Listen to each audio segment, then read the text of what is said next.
My accountant called me on a Tuesday afternoon at 2:14. Not the office line, not the automated appointment reminder, Walter Nash himself, dialing from a number I only had because he'd insisted on it 15 years back, the same way he'd insisted on a lot of things I'd never questioned. I was standing in the garage in Tulsa, Oklahoma, sanding down a birdhouse I'd been building for my grandson's 10th birthday. I picked up on the first ring, because Walter never called just to talk. He said, "Frank, I need you to come by the office today. Can you get here by 4?" I said, "What's this about, Walter?" He said, "I'd rather show you than tell you over the phone." There was a flatness in his voice I recognized. Not panic. Walter Nash didn't panic. He'd been keeping books for small businesses and retired folks in this city for 31 years, and the man measured his words the way a surveyor measures a property line. What I heard underneath the flatness was something more careful than concern. It was the sound of a man who has found something he doesn't want to be the one holding. I said I'd be there. I set down the sandpaper. I told my wife, Ruth, I had an errand, which was true in the way that half-truths are sometimes kinder than the whole thing until you know what the whole thing is. I drove the 11 minutes to Walter's office on Cherry Street, past the hardware store and the diner where Ruth and I had eaten breakfast every Sunday for going on 19 years. Since the year after our daughter Carol got married and moved out to Broken Arrow, Walter met me at the door himself instead of letting his receptionist send me back. That was the second thing that told me this was serious. He brought me into his private office instead of the little consultation room by the lobby, and he closed the door, which he had never once done in 15 years of preparing my taxes and managing the small trust I'd set up after I sold my hardware distribution business in 2015. He sat down across from me. He slid a folder across the desk. He said, "Frank, 3 weeks ago I got a call from a title company in Broken Arrow asking me to confirm your signature on a set of refinancing documents. I told them I hadn't prepared any refinancing documents for you. I told them I didn't even know you were refinancing anything because as far as I know, you own the house on Birch Lane free and clear and have for 6 years. I looked at the folder. I didn't open it yet. He said, "I pulled the documents myself once I understood there was a problem. Frank, someone took out a reverse mortgage against your house, $194,000. The paperwork has your name, your signature, your social security number, and my letterhead attesting to your financial capacity to enter into the agreement. I never wrote that attestation. I never met with you about a reverse mortgage. Every page in that folder is something I am looking at for the first time today, same as you." I opened the folder. The top page was a loan origination summary. My name, Franklin Earl Whitfield, printed clean at the top. My address on Birch Lane. A loan amount that made my stomach drop through the floor of Walter's office and keep going. Below that, a financial capacity letter on what looked, at a glance, exactly like Walter's letterhead, his firm's name, his license number in the header, describing me as a retiree with adequate independent means to service the terms of the loan, encouraging the lender to proceed without additional verification. At the bottom, a signature that looked enough like Walter's actual signature to fool someone who wasn't looking closely. I turned the page. A second document, the actual deed of trust, dated 6 weeks earlier. My signature on every line where a signature was required. I have signed my name 11,000 times in my life, easily, and I know what it looks like when it's mine, and what it looks like when someone has practiced copying it. This was close. It was not mine. I said, "Walter, I have never spoken to anyone about refinancing that house. Not once." He said, "I know, Frank." I said, "6 weeks ago. Where does it say the loan closed?" He turned the page for me and pointed. "March the 3rd. I said, "Walter, on March the 3rd I was in Springfield, Missouri, at my grandson's basketball tournament. I have hotel receipts. I have a parking ticket from the arena. I was standing in the stands when this document says I was in a title office signing my house away." He said, "I know that too, Frank, because you called me the next week to ask whether the mileage from that trip was deductible, and I told you no, and you laughed about it." I sat with that for a moment. The particular kind of stillness a man goes to when the ground he's been standing on for years turns out to have a hole in it he never saw. I said, "Who initiated this loan, Walter? Who filed for it in my name?" Walter picked up a separate page from the corner of his desk, the one he'd clearly set aside because he knew this question was coming and didn't want to hunt for the answer while I watched him. He said, "The loan application lists a cosigner and power of attorney holder, your son-in-law, Curtis Doyle." I set the folder down on the desk with more care than I felt like using. I looked out Walter's window. Cherry Street was moving through an ordinary Tulsa afternoon, cars easing through the light at the corner, a woman walking a dog past the hardware store, none of it knowing what had just landed in this room. Walter said, "Frank, I've already called the State Board of Accountancy and reported the unauthorized use of my license and letterhead. They're treating it as a priority. I also called the title company directly before I called you, and I want you to understand something. There's a right of rescission window on reverse mortgages, but it's already closed. This loan has funded. The money has already moved." I said, "Moved where?" He said, "That I don't know yet. But I intend to find out, because whoever did this used my name and my license to make it happen, and I am not going to sit here and let that stand without a fight." He picked up his own phone. He dialed a number. He said into it, "Sherry, pull every file we have on Frank Whitfield going back to when I opened his account and get me a certified copy of everything we're going to need for a fraud complaint. Today, please." And he set the phone down. He looked at me. He said, "What do you need from me, Frank?" I said, "Everything you just started, and one more thing." He said, "Name it." "This." I said, "Don't soften this for me because you feel bad about it." He said, "Frank, I've never softened a number for you in 15 years. I'm not starting because the number's bigger this time." I picked up the folder. I stood up. I thanked him, and I walked out through his lobby into the Cherry Street afternoon and stood on the sidewalk in the thin March sun and looked at the folder in my hand. Curtis had taken out a loan against my house using a forged financial statement and a signature that wasn't mine. He had done it while showing up to my birthday dinner in February with a card that said, "World's best father-in-law," and asking, like he always asked, whether my knees were giving me trouble on the stairs. I want to tell you honestly that I did not feel rage standing on that sidewalk, because I think that detail matters to the rest of this. What I felt was quieter and more organized than rage. I spent 34 years running a hardware distribution company before I sold it. And before that, I spent 6 years in the Army Corps of Engineers doing logistics work that taught me, if it taught me nothing else, that a problem is just a set of moving parts you haven't mapped yet. Standing on that sidewalk, I felt the parts of this start arranging themselves in my head into something I could work with. My name is Frank Whitfield.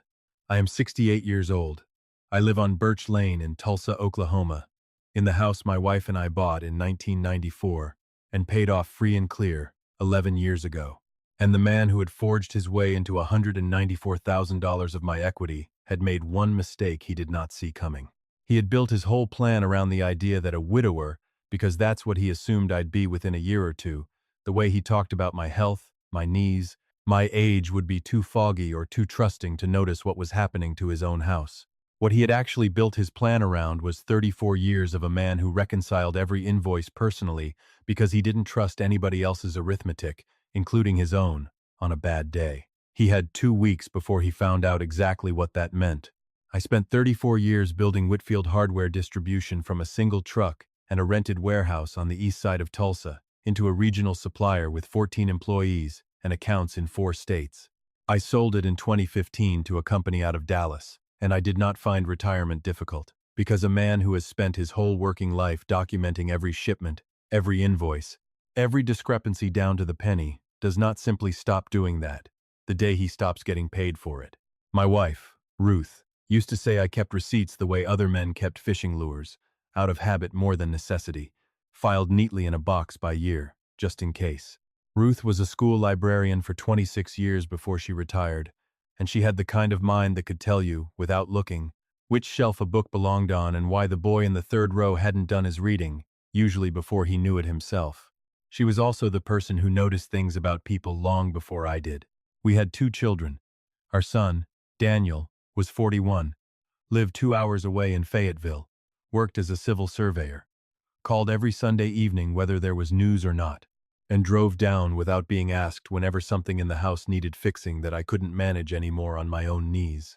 Our daughter Carol was 38, lived in Broken Arrow with her husband Curtis, and their son, Tyler, who was the reason I'd been sanding a birdhouse in my garage that Tuesday afternoon. Curtis Doyle was 43 years old. He sold commercial insurance out of an office park off the Broken Arrow Expressway, had a firm handshake, a good haircut, and the particular fluency of a man who had practiced being likable until it no longer cost him anything to perform.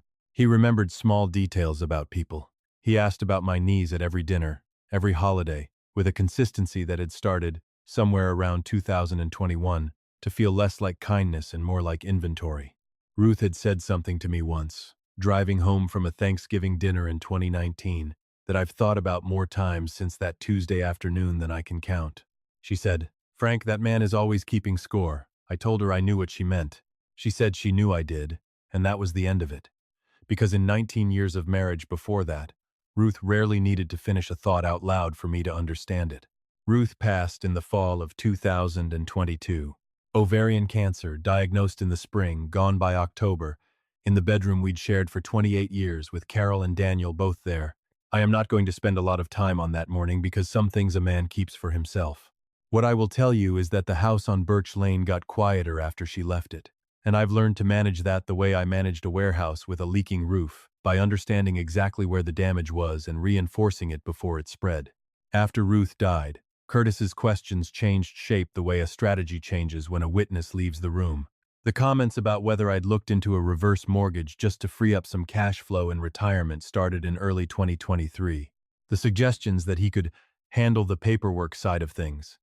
For me, professional courtesy, family helping family, got more specific through that year. In the summer of 2023, he asked, almost offhand at a cookout, whether I'd ever considered giving him power of attorney just in case. Given my age, and the fact that I was alone in that big house now. I was walking 3 miles most mornings along the river trail by Turkey Mountain at the time. My doctor had called my last set of labs the numbers of a man 20 years younger. I understood, standing at that cookout, that Curtis's question wasn't concern. What I did not understand yet was how far along he already was. I found out on a Tuesday afternoon at 2:14 when my accountant called. I drove straight from Walter's office. Not home. Not to call Daniel yet. To the office of an attorney named Patricia Nunez, who handled elder financial fraud and estate litigation out of a converted house near downtown Tulsa. I'd been given her name 3 years earlier by the lawyer who'd handled the sale of my business, back when I'd asked, almost as an afterthought, whether he knew anyone who handled that kind of thing. He'd said, "One person in this city does that work and wins, Patricia Nunez. She doesn't do formal consultations. You just show up." Patricia was 54, built like a woman who didn't waste words or steps, with a corkboard behind her desk covered in case timelines in 4 colors of string. She was on a call when I arrived. She held up one finger wrapped up in under a minute and said, "Sit." What happened? I sat. I put the folder on her desk. I said, "My son-in-law took out a reverse mortgage against my house using a forged accountant's letter and a signature that isn't mine." She looked at the folder without opening it yet. She said, "How do you know it's forged?" I said, "Because my accountant called me 2 hours ago to tell me he never wrote that letter, and because on the date this loan closed I was 200 miles away at my grandson's basketball tournament with a hotel receipt to prove it." She said, "You have that receipt?" I said, "I have the receipt, the parking ticket from the arena, and the tournament bracket with the date printed on it." She looked at me for a moment the way you'd look at a man who just handed you the one thing you didn't expect to get handed. She said, "What did you do for a living, Mr. Whitfield?" I said, "Ran a hardware distribution business for 34 years. She said, "That explains the parking ticket." She opened the folder. She read for a long 2 minutes, turning pages slowly, the way a person reads something they intend to remember precisely. She closed it. She said, "Mr. Whitfield, if these documents are what they look like, your son-in-law has committed fraud against a lender, fraud against you, and unauthorized use of a licensed professional's credentials. In this state, those are 3 separate felonies." I said, "I understand that." She said, "How do you want to proceed?" I said, "I want that loan unwound and the lien against my house lifted. I want the forged documents on a record that follows Curtis Doyle for the rest of his professional life. And I want to be standing in a room when he understands what he actually did." Patricia was quiet a second. Then she said, "Those are 3 reachable outcomes." She picked up her pen. "Tell me everything, start to finish. Don't skip anything because you think it doesn't matter. Let me decide what matters." I told her everything. 40 minutes, easy. She wrote the whole time in handwriting I couldn't read upside down, and she didn't interrupt once. When I finished, she asked me 3 questions. Had Curtis ever had legal access to my accounts? No, my accounts had been retitled after Ruth passed, with Daniel as the successor on everything. Did Carol know what Curtis had done? I said I didn't know, and I wanted to find out before I assumed anything either way. Did I have any record of the conversations where Curtis had raised the idea of handling my finances? I told her I kept a small notebook, an old habit from the warehouse days, dates and short notes on anything that seemed worth remembering, and I had entries going back to that cookout in 2023. Patricia set her pen down. She said, "Mr. Whitfield, I've handled cases like this for 11 years. Most clients walk in here with a feeling and no paper. You walked in here with a receipt and a bracket." I said, "I ran a business on receipts for 34 years. Keeping them isn't a choice anymore. It's just what my hands do." She almost smiled. She said, "Let me tell you what happens next." The first call she made, right there in front of me, was to the title company that had processed the loan, putting them on formal notice that the underlying documents were disputed as fraudulent, and demanding a freeze on any further disbursement or transfer connected to the loan.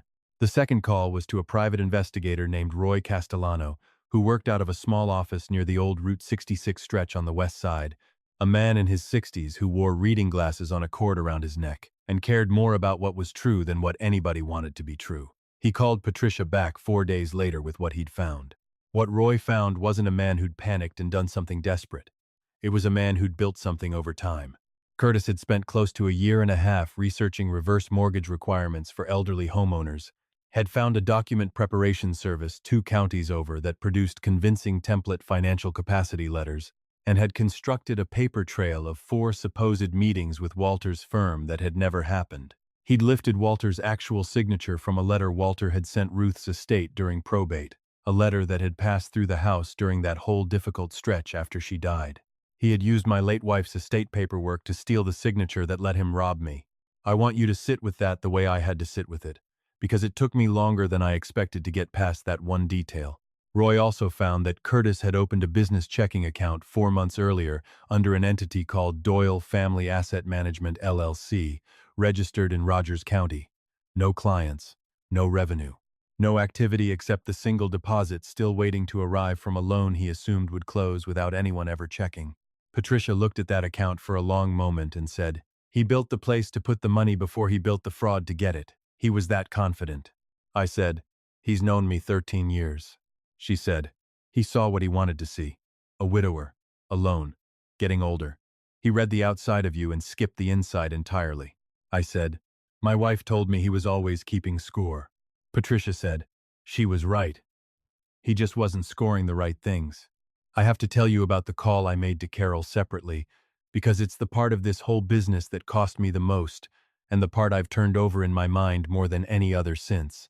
I called her on a Thursday evening, 10 days before the hearing Patricia had scheduled to challenge the lien. I told her to let me finish before she said anything. And then I told her everything. The folder, the forged letter, the timeline Roy had put together, the empty LLC sitting in Rogers County waiting on money that would never come now. All of it, straight through, no stopping. When I finished, the line went quiet long enough that I checked my phone to make sure the call hadn't dropped. She said, "Dad, I didn't know about any of this. I swear to you, I didn't know." I said, "What did you know?" She said, "Curtis told me he'd set something up to help you financially in retirement, that it was smart planning, that you'd probably be stubborn about it at first because you don't like anybody managing your business but you." He showed me a summary, not the actual paperwork. He said the details were complicated. I sat with that. The details were complicated. That's the phrase a man reaches for when he needs his wife agreeable, without being informed. I said, "Carol, are you going to stand next to what Curtis did, or are you going to tell the truth about what you knew and when you knew it?" A long silence. The sound of somebody finally looking straight at something she'd been sidestepping for a year. She said, "I'll tell the truth, whatever it costs." I said, "Then meet with Patricia tomorrow morning. Bring anything in writing, texts, emails, anything he ever sent you about this." She said, "I have texts, Dad." I said, "I know you do. And Carol, I love you. That's not up for negotiation because of any of this. But what Curtis did is a crime, and what you do in the next 10 days matters a great deal for what comes after it." She said quietly, "I know." Before we hung up, she said, "I should have asked more questions." I said, "Ask them starting now." I sat at my kitchen table afterward and thought about something Ruth had told me about Carol once, in the careful way she said the hard things. She'd said, She's got your stubbornness and his blind spot, Frank. She'll find her way out of it. Give her the room to. I'd given her the room. She'd used it. Patricia met with Carol the next morning and called me that afternoon. 31 text messages over 10 months. Carol had understood there was some kind of financial arrangement. She had not known the letter was forged, had not known my signature had been copied, had not known the money had already moved into an account with her husband's name on it. She had been kept in the dark by design, and Patricia said plainly that this was the accurate read of it, and the legally relevant one. Patricia also told me she'd filed a formal fraud complaint with the Tulsa County District Attorney's Office, in addition to the accountancy board referral Walter had already made, and a separate report to the state's mortgage lending division. She said, "Are you ready for the hearing?" I said, "I've been ready since I stood on that sidewalk outside Walter's office with the folder in my hand." She said, "Get some sleep before then." Daniel drove down from Fayetteville the night before without being asked whether he should. He called at 5 and said he was already on the road. He got in around 8, and we sat at my kitchen table and I told him everything, start to finish. He listened the way his mother used to listen, all the way through without cutting in. When I finished, he looked at the table a moment. He said, "You doing all right, Dad?" I said, "I'm functioning." He said, "That's not the same thing." I said, "No, it isn't." He said, "Mom used to say you were better at taking care of everything except yourself." I said, "She wasn't wrong about much." We talked until almost midnight. I lay awake after he'd gone to bed in the guest room, not scared, just fully awake in the way you get the night before something that's been building finally arrives. I thought about Ruth's librarian's habit of underlining things in pencils so lightly you'd miss it if you weren't looking for it. I thought about 34 years of keeping receipts and what it means to build habits that outlast the reason you built them. Then I slept. The hearing was held in a Tulsa County courtroom that looked like every courtroom looks, beige walls and fluorescent light, and decades of other people's urgent business worn into the carpet. Patricia met me in the hallway at 8:45. Daniel stood beside me. Walter arrived at 10 till because Patricia had asked him to appear in person, and he'd agreed without a single condition attached. At 9:05, Curtis and his attorney came down the hall. His lawyer was a heavy-set man named Robert Kessler who had the look of somebody expecting a routine morning. Curtis was in a gray suit, groomed, composed, carrying himself like a man who still believed he was going to walk out of that building with what he'd spent a year and a half building toward. He saw me in the hallway, and something in his face recalibrated fast. He recovered it just as fast. He said, "Frank, I didn't expect you'd come down here yourself." I said, "It's a hearing about a lien on my house, Curtis. Where else would I be?" He said, "I hope you know this whole thing came from wanting to help you." I said, "I know exactly where it came from." His attorney touched his elbow and they went in ahead of us. The judge was the Honorable Diane O'Yelleran, a woman who'd been on that bench close to a decade and had, by every account I'd heard, no patience left for proceedings that wasted the court's time. She looked over the file, looked up and said, "This concerns a disputed lien and mortgage instrument filed against the property of Franklin Whitfield. Counsel, identify yourselves." Kessler identified himself as counsel for Curtis Doyle. Patricia identified herself as counsel for me. Judge O'Yelleran said, "Mr. Kessler, you may proceed with your client's position on the validity of this instrument." Kessler stood and laid it out in the practiced language of a man who'd done this kind of thing before, describing the loan as a legitimate arrangement entered into with full documentation, referencing the financial capacity letter, referencing the closing paperwork, saying his client had acted in good faith to help secure his father-in-law's retirement finances. Judge O'Yelleran looked at Walter, seated in the gallery. She said, "Is Walter Nash present?" Walter stood. "I am, Your Honor." She said, "Mr. Nash, is the letter attached to this loan file yours?" Walter said, "It is not, Your Honor. I never prepared a financial capacity assessment for Mr. Whitfield in connection with any mortgage. I never met with anyone at that title company. That is not my signature, though it was made to resemble it closely. I reported the unauthorized use of my license to the State Board of Accountancy 3 weeks ago, and I've brought that report along with Mr. Whitfield's complete account history, which contains no such assessment." The room did the thing courtrooms do when something real just landed in them. Everybody went a little more still. Not for show, but the way people go still when they're recalculating something in real time. Kessler stood frozen at the table. Curtis sat next to him, and I watched his face in the second after Walter finished talking. 34 years of running a business teaches you to recognize the exact moment a man's plan meets a fact it can't survive. I'd seen that look across negotiating tables more times than I could count. What I saw on Curtis's face was a man understanding, in real time, that the whole structure under him had just given out, not partway, but completely. Judge O'Yelleran said, "Mr. Kessler, I want to be precise. The financial documentation underlying this loan has just been disavowed, under oath, by the professional whose credentials appear on it. Do you have a response?" End quote, Kessler said, and his voice had lost the confidence it started with. "Your Honor, I was not made aware of any issue with this documentation prior to this proceeding." The judge looked at him, then at Curtis. She said, "Mr. Doyle, are you the individual who submitted this loan application and the attached letter?" Curtis stood. He said, "Yes, Your Honor." She said, "Are you aware that submitting fraudulent financial documentation in connection with a mortgage transaction is a felony under state and federal law?" A silence. Curtis said, "Your Honor, I can explain the full context." She said, "I don't doubt that you can." She looked at Kessler. "Counsel, I am voiding this instrument as fraudulently procured and ordering the lien released from the Birch Lane property immediately. I am referring this matter to the district attorney's office and to federal authorities given the involvement of a federally regulated loan product. I want it on the record that there is no finding of any kind against Mr. Whitfield in this matter and that the court takes seriously what was attempted against him." She looked once more at Curtis. "Mr. Doyle, I'd strongly suggest you speak with your attorney about what comes next. We're adjourned." She stood and left, and the room came back to life, the way a room does after something like that happens in it. "Patricia touched my arm," she said quietly. "That's exactly how that needed to go." Daniel stood beside me and put his hand on my shoulder without saying anything, which was exactly right.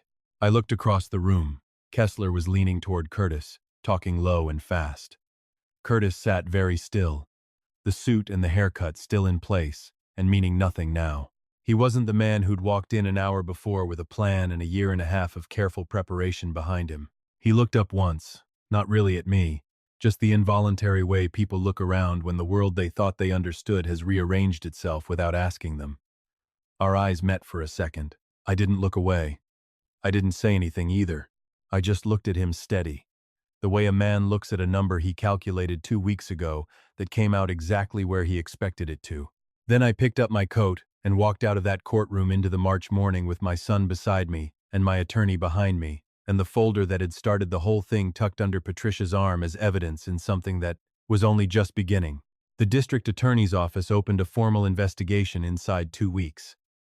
Federal mortgage fraud investigators got involved not long after, given the lender was federally regulated.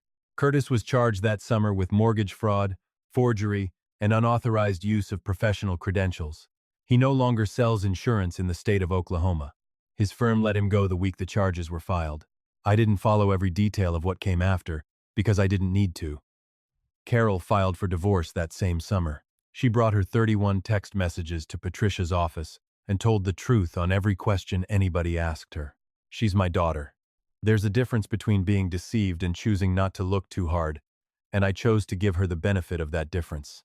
She and Tyler live 15 minutes from Birch Lane now. She comes for dinner on Sunday evenings, same as always, except now she asks more questions than she used to about everything, not just this." Daniel drove down for the first one. The three of us sat at my kitchen table without the weight the last couple years had put over everything. Carol said, "Dad, Mom knew about him, didn't she?" I said, "Your mother knew things before most people finished thinking them." She said, "What did she know?" I said, "She knew he was always keeping score. She just knew what kind of scorekeeping it was." Carol looked at her plate a minute, then she said, "I should have asked her more when I had the chance." I said, "Ask me instead. I'm still here." The little notebook is still in the kitchen drawer where I've kept it for years, dates and short notes in my own hand, the same habit Ruth used to tease me about, and the same habit that ended up mattering more than anything else I owned. The house on Birch Lane is held in a trust now. Daniel is trustee, everything documented and where it's supposed to be. I'm 68 years old.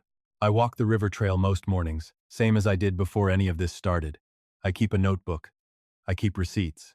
I am, in every practical sense that matters, a fully capable man managing his own life, And the paperwork that tried to say otherwise is sitting in a court file now as evidence of exactly what it took to try to take that away from me. My own father used to tell me a man is measured by what he builds and what he's willing to protect. He ran a small machine shop in Muskogee his whole working life and never once let anybody take from him what he'd built without a fight. I carried that the same way I carried everything that mattered from him, without ever being told to. I built something. Somebody tried to take it. I protected it with 34 years of habit, one very good attorney, and an accountant who picked up the phone himself instead of looking the other way. That's the only inheritance that was ever really worth passing down.